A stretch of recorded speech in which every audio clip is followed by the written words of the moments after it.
खबर नदिया से है। सुबह के घने कोहरे के कारण बुधवार सुबह करीब 6:30 बजे नदिया जिले के शांतिपुर थाना क्षेत्र के अंतर्गत गोविंदपुर में 12 नंबर राष्ट्रीय राजमार्ग पर एक भीषण सड़क दुर्घटना हुई।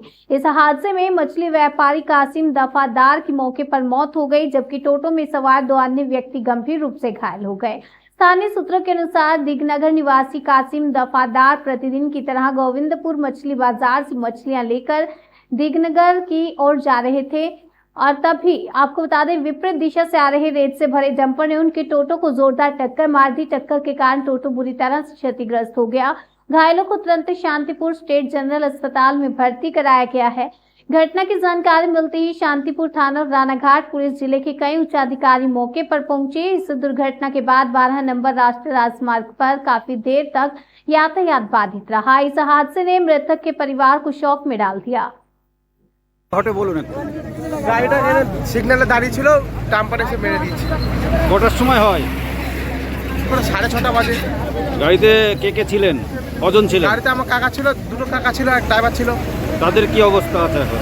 একজন তো মারা গিয়েছে আর একজন হসপিটালে ভর্তি আছে আর ড্রাইভার ভর্তি আছে। আরে গাড়িটা কোথা থেকে আসছিল? গাড়িটা কৃষ্ণনগর দিক থেকে আসছিল আর এইটা এখানে সিগন্যাল পার হচ্ছিল, টুকটুকি সিগন্যাল পার হয়ে দাঁড়িয়ে ছিল। টুকটুকি কোথায় গিয়েছিল সকালবেলা? মাছ নিতে আড়তে। আচ্ছা আচ্ছা, না যে মারা গিয়েছেন তার নাম কি? কাসেম দফাদার, বাড়ি? দিগনগর বাজারপাড়া। আপনার নাম? আমার নাম রহিম দফাদার। আপনার সঙ্গে সম্পর্ক? আমার কাকা। আচ্ছা ঠিক আছে। কি হয়েছিল সকালে?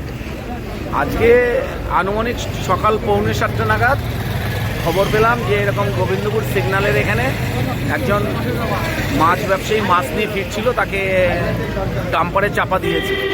ঘটনাস্থলে এসে দেখতে পেলাম বা শুনতে পেলাম যে কাশেম দফাদার, দিগনগর দফাদার পাড়ায় বাড়ি, আমাদের পূর্ব পরিচিত লোক, এবং টোটো নিয়ে পাশ থেকে যাচ্ছিল।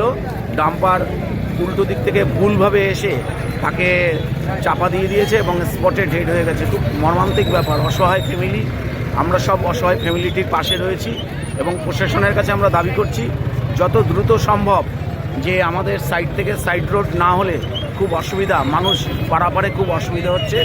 আমরা প্রশাসনের কাছে আপনাদের সংবাদ মাধ্যম মারফত আমরা বলছি যে যত দ্রুততার সম্ভব আমাদের যেন সাইড রোড চালু করে দেওয়া হয়। কজন ছিলেন?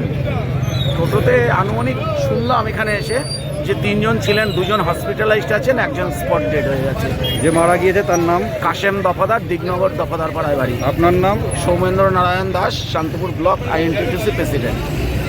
कूच बिहार जिले के अलीपुर द्वार परेड ग्राउंड में जिला प्रशासन के अधिकारी की सक्रियता देखी जा रही है। जानकारी के अनुसार मुख्यमंत्री ममता बनर्जी 3 दिवसीय जिला दौरे के तहत कल अलीपुर द्वार जिले पहुंची।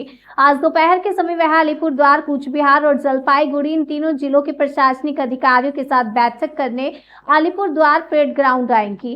मुख्यमंत्री की इस प्रशासनिक बैठक को लेकर परेड ग्राउंड परिसर को सुरक्षा के घेरे में लिया गया और इस अवसर पर पुलिस प्रशासन के उच्चाधिकारी भी परेड ग्राउंड में मौजूद हैं।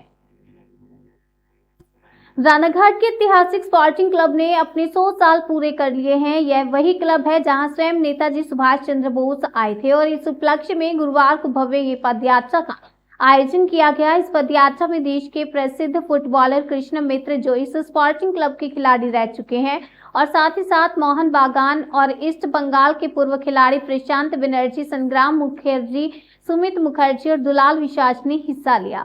इस अवसर पर रानाघाट नगर पालिका के चेयरमैन कौशल देव बनर्जी, विभिन्न वार्डों के काउंसलर, स्पोर्टिंग क्लब के पूर्व और वर्तमान खिलाड़ी, क्लब के अधिकारी और अन्य प्रतिष्ठित व्यक्ति उपस्थित रहे। क्लब की 100वीं वर्षगांठ पर कई कार्यक्रम और समाज सेवा से जुड़े प्रकल्पों की योजना बनाई गई। पदयात्रा की शुरुआत स्पोर्टिंग क्लब परिसर से शुरू हुई, रानाघाट की विभिन्न सड़कों से होकर गुजरे। আমি খুব নস্টালজিক ফিল করছি, কেননা এখানে আমি ওই শ্যামনগরে থাকতাম। আমার বাড়ি যেহেতু আমাদের এখানে বাড়ি আছে, আমরা ওই গরমকালে শীতকালে ওই 3 মাস 3 মাস এখানেই থাকতাম। তখন এখন মনে পড়ছে এই স্পোর্টিং ক্লাবে এসে মাঝে মাঝে উঁকি মারতাম, দেখতাম কেষ্ট মিত্র এবং সবাই বসে আছে। ওই কেষ্টদাকে দেখে আমি ইন্সপায়ার হতাম যে আমাকেও বড় ফুটবল খেলতে হবে, বড় ফুটবলার হলে সম্মান আছে। সেই ক্লাবে আজকে আমি এসেছি। 100 বছরের ক্লাবের একটা অনুষ্ঠান, কত এক্স প্লেয়ার সবাই সমারোহ হয়েছে, কত লোকের এখানে অনুপ্রেরণা আছে, উৎসাহ আছে, আনন্দ আছে, খেলা আছে। এটা আমার কাছে খুব, আমি একটা আই ফিল হ্যাপি যে সবাই একত্রিত হয়েছে 100 বছরের একটা ক্লাবে। এই ক্লাবটা আরও গ্লোরিয়াস হোক, আরও ঐতিহ্য, আমাদের বাঙালিয়ানার যে ঐতিহ্য সেগুলো আরও রাখুক। ভবিষ্যতে এই ক্লাব থেকে আরও সুন্দরভাবে 100 বছরের একটা শপথ হোক যে আমরা ভালো মানুষ তৈরি করব, যেমন ফ্রিতে এডুকেশান, ফ্রিতে ড্রয়িং, সব সোশ্যাল কমিটমেন্ট যেগুলো হয় এখন খুব দরকার, সেগুলো এই ক্লাবের হওয়া উচিত। এটা আমি মনে করি এই ক্লাবটা এখন আর একটা ক্লাব না, একটা হেরিটেজ ক্লাব হিসেবে প্রতিষ্ঠিত। সবাই উৎসাহিত, আর রানাঘাটে একটা বড় কালচার আছে সব কিছুতেই। সব মিলে আমি খুব নস্টালজিক এবং আমি খুব হ্যাপি যে আজকে আমাকে ইনভাইট করা হয়েছে 100 বছরের যে আমাদের পদযাত্রা, তাতে আমাকে ইনভাইট করা হয়েছে যাওয়ার জন্য। তার জন্য আমি আপ্লুত এবং खबर नदिया से है। नाम दुलाल विश्वास, लेकिन सभी उन्हें प्यार से बांका दा कहकर पुकारते हैं। कभी कृष्ण नगर हाई स्ट्रीट पर उनकी दर्जी की दुकान हुआ करती थी। अब 78 साल की उम्र में उन्होंने अपनी पत्नी को साथ लेकर रिक्शे के पैडल पर कदम रखा और प्रयागराज कुंभ मेले के लिए निकल पड़े।